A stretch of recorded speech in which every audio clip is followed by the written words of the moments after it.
A healthy community is key to economic sustainability. To thrive, we need to collectively invest in the area's built environment and the well-being of people who live there. That is the vision for DREAMLAND on 38th, the Cultural Wellness Center's bold and inspiring capital project in South Minneapolis. In a legacy African-American district, DREAMLAND was a real place where African Americans gathered, socialized, and celebrated their humanity together in community in a red-lined area of Minneapolis. Remarkably, DREAMLAND rose out of the ashes and the horror of Tulsa, Oklahoma, and the destruction of Black Wall Street. DREAMLAND is part of our geography, our history, our aspirations. Since 1996, the mission of the Cultural Wellness Center has been to unleash the power of people to heal themselves and build community.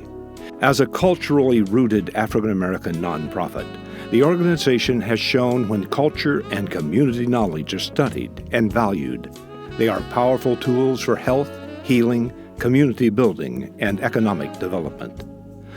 Atu Mazahir is the founder and longtime executive director of the Cultural Wellness Center. For decades, she has mentored key leaders across the Twin Cities and, indeed, the world. While many of us call her Mother Atum or Elder Atum, my guest, Anthony Taylor, simply calls her Mom. Anthony, why are we here at the Midtown Global Market? You know, the Midtown Global Market is a collaboration between NDC, Neighborhood Development Center, and the Cultural Wellness Center. It is also a really important time landmark relative to Lake Street. And I think that it has some symbolism that I think is really critically important for us to really understand Minneapolis and in some regards Minnesota. The Cultural Wellness Center is a part owner of this great public place. Yeah, when the global market was reestablished as a project, it was really important that the ownership also be connected to community. And so this collaboration, this ownership structure, and that matter of fact, initially there were other partners, including Latino Economic Development Corp. But really, it was established as a community catalyst that was designed to acknowledge culture as an asset and that to build entrepreneurship to really spur economic development from this perspective of culture, which is really critically important to us understanding Lake Street. The vision of DREAMLAND on 38th, this cultural renewal idea, seems oddly juxtaposed to 38th Street of notorious memory as the street on which George Floyd was murdered.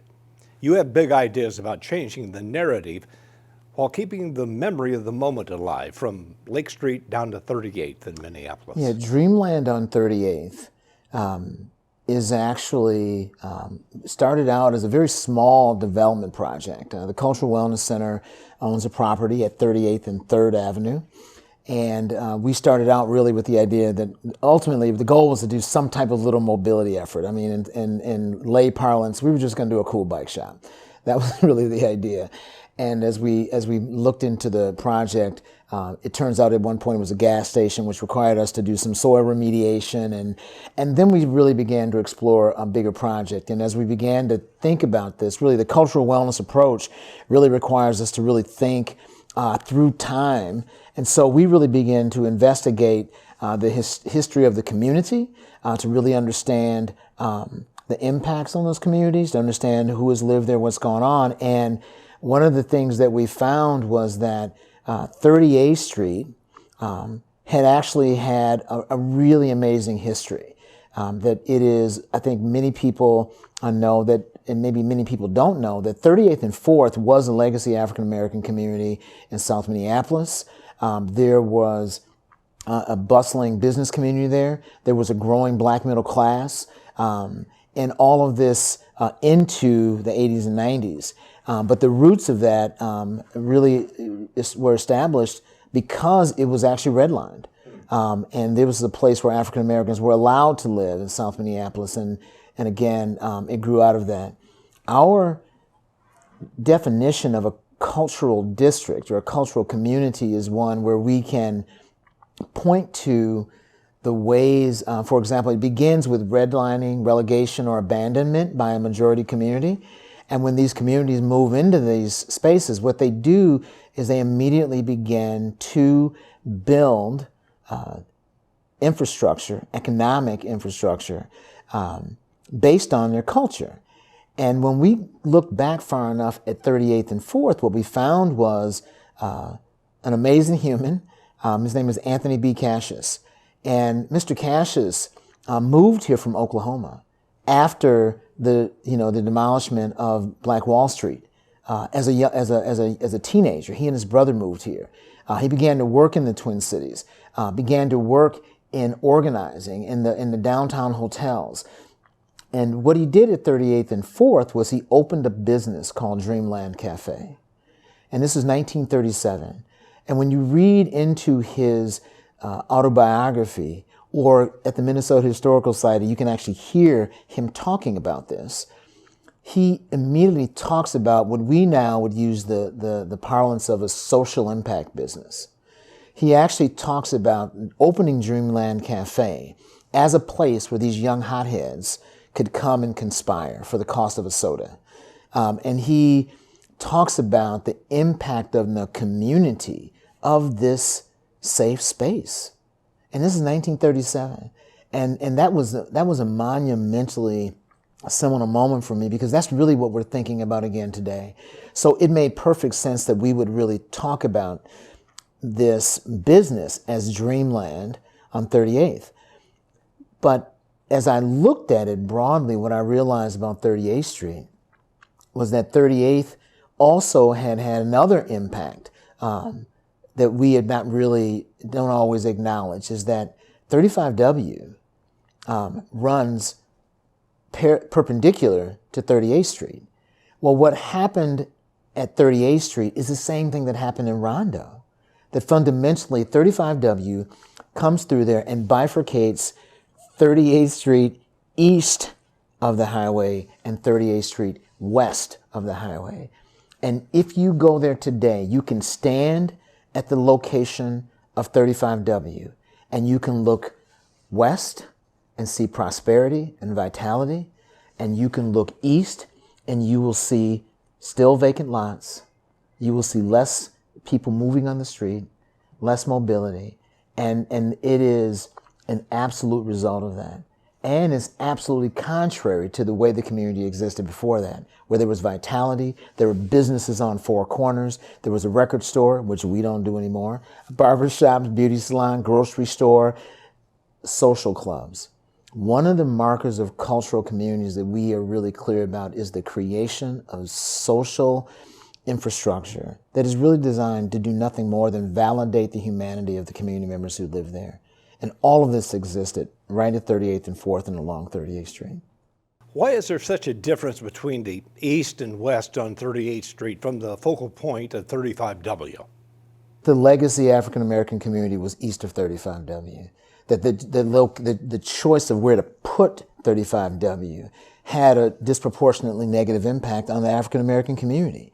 And that was a choice. I mean, that's what we see in terms of policy. When we look at the overlay of the redlining maps from 1937, and we compare a current day map of the highway system that runs through Minneapolis, what you will see is that the highway system directly mirrors those communities that were redlined.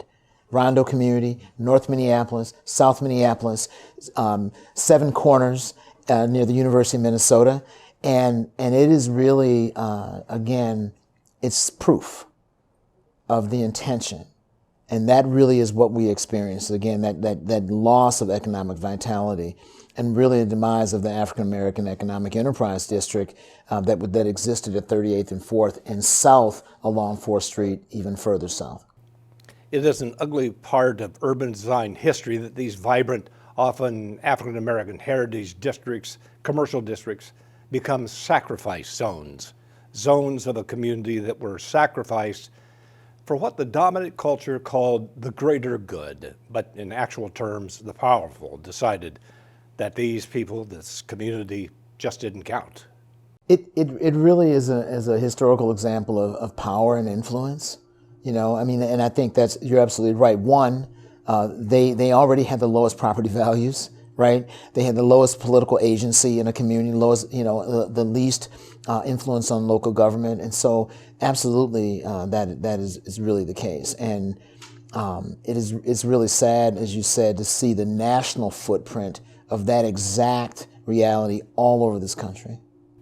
Anthony, I want to be careful here. If the black community was forced to live in a confined area because of redlining and deed restrictions, this idea of recreating the vitality of the African American community on 38th can be seen as capitulating to segregation that started it. Or is it turning a negative into a positive? What's interesting about that is I think that really what we're doing is there's an acknowledgement of the negative past that's really critical for us to understand what happened. And that does something special. And I think one of the things I think about is it actually helps the community that has gone through that experience understand that it is not them, right? That it's not their character or the choices they made, that this was really political will that was working against them. And simultaneously, what we're saying is that culture is your greatest asset. So we're really looking at what was happening there as a way that culture was really the fuel. It was the motivation. And so that we think that in this community, what we're really doing is reclaiming that legacy, kind of identifying it as an African-American legacy cultural district, because African-American people still live there, right? What we're doing is we really want to bring that knowledge forward and really turn that into intention, because that kind of collective, collaborative will, that's the legacy of that community, there's a great opportunity to do that. And it doesn't matter if all the resources are African-American.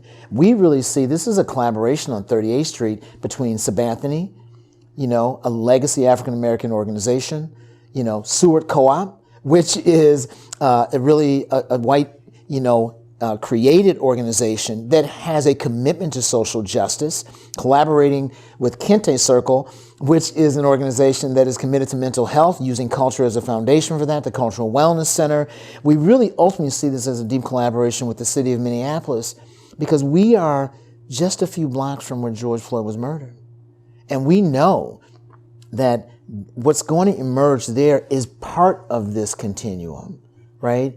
It's really critical and important that we understand that. And so what we know is that this area ultimately will be a destination for international social justice, racial justice pilgrims from all over the world. That's what it's become. And so now we have elevated this beyond. This is not just about, just African-American community broadly. We are saying that it is based on an African-American cultural legacy. And this is going to be a future destination for social justice pilgrims from all over the world. This is a 50, 100, 150-year vision for ways that we're going to serve the world. And that is incredibly empowering. 38th and 3rd is going to be world headquarters for the Cultural Wellness Center, but it also is going to be a place where the community will have access. I mean, we have plans for approximately a 10,000 square foot building. The main floor of that building will fundamentally be a community space where people will be able to celebrate themselves, their families, the community. And we're doing something interesting there that connects us back to the global market, where we are connected around food, and it's really food is a foundation around great culture. Is that one of the things that we saw there was that there was a disparity in terms of success, right? So first of all, cultural communities choose food in a very high amount as an entrepreneurial pursuit. It is the hardest business you can go into, okay? And entrepreneurship is already hard. At the global market, what we found was there was a disproportionate failure rate in African-American owned businesses. And our work there was beginning to support them in being more successful. And what we really found was there was some unique aspects to supporting them and offering technical assistance that was cultural, that there was something related to the legacy of being an African American in this country, to the ways that we do business, that we relate to each other, that were really important as we offered technical assistance and support and created traditional kind of financial systems, marketing systems, and all those things. Well, we learned that there. We really used this kind of cultural wellness approach in that entrepreneurship training and support. And what we want to offer here is an incubator. We really are dubbing it a co-cafe, actually, which is a co-working cafe where we will have multiple entrepreneurs. We're going to be prioritizing African-American entrepreneurs. We're going to be tying them to a culturally based support system that begins to look at their marketing, their financial support, look at shared staffing there, looking at connecting them to a network of successful cultural entrepreneurs in the food industry as well, and really allowing them to grow, to make mistakes, but continually offer the service and the love they want to offer to the community, because they go into the business for love, and but do it in a way where there's iterative growth for them, where they're getting support for that, and do it in a way where there's multiple levels of opportunity. So we really see something as simple as, for that person in the community who has just a great cookie or a great pie, we're going to have an offering of a market where they can actually sell that and make that available in the community. And then scale up a little bit. And maybe then what they'll be able to do is sell that to the food entrepreneurs that are actually anchored at Dreamland. And then those businesses, based on their growth, are going to be in different scale, because there are going to be 4 to 6 entrepreneurs at any given time there. And again, they're going to be working in a way where we're always creating an event by having them change days, share staff, share financial support, but always never be at total risk in the hardest business in the world. And because they're getting support from cultural entrepreneurs that are already in the business, that are successful, what we're doing is we're building what really matters in terms of ultimate success, particularly for cultural entrepreneurs, is relational infrastructure, right? Capital, relational capital is really foundational for support. So we really see Dreamland Co-Cafe as a place where entrepreneurs in that developmental level will be able to get those anchors of support and really increase the possibility of being successful in the toughest entrepreneurial pursuit that they could go after. Anyone with even a passing interest in how neighborhoods come into being will note that one of the first things you see in any culture, any racial group, is a new restaurant serving food for the body and the soul. Familiar foods that say, come on in, you belong here. Well, and again, so now we're back to Mr. Cassius's first anchoring of this, and this idea of that what if we really do think about social impact, right? And this idea of validation, like you said, what you recognize. Not only do you recognize the food, the place, and the food recognize you. There's an aspect of this that is reciprocal that we don't always aren't always clear about, and it really is a place where community comes together, but it's also where you celebrate, right? It is also anchored in really the emotional well-being. And really, cultural businesses generally are always multifaceted, right? It's not just the place where you get great food, it's where you find the best insurance program, right? It's where you find out where's the shortest line for immigration papers, right? It really is this a communal meeting place and sharing place. And again, it's really sharing from trusted sources. Mr. Cassius also had the Nakarima Club, which you built and ran. It was a night spot. People would dress up and have an evening of entertainment and closeness, culture, community at the same time. Well, you said food is a place that shows up in cultural communities. The other place is some place that plays music, right? And so the Nakarima Club, and for those of you who know that, Nakarima is American spelled backwards. So there's always a play on things, on the words. And the Nakarima Club actually had membership. I mean, that's what again, when I talk about social institutions. So really, it looks like a music venue, but really it's something really building social instituting, validating humanity and identity. And It's a place where you could come, but it's also a place where you could start. So again, this is where Prince and Jimmy Jam, Terry Lewis, are doing music early in their career. It's a place where the community, again, is validating, again, why they live, why they exist, and also renewing itself. We talk about, it's funny, and talk to young people, and they understand healing spaces. They use that language all the time, but I don't think we often think about a music venue as that way. But it absolutely was in 1957, 1967, right? It was a place where you could go and be validated and experience healing. If the Cultural Wellness Center is successful and has a great history of success, this really is a dream come true. The work that the Cultural Wellness Center has done in community, really began with this very clear realization, right? Was that culture is a fundamental asset for building. And so really what we're doing is really bringing that to 38th Street. Because really it isn't just the Cultural Wellness Center. As I said, there are many, many community partners all the way down the boulevard who have been doing small pieces of this work, and many have been there for a very long time.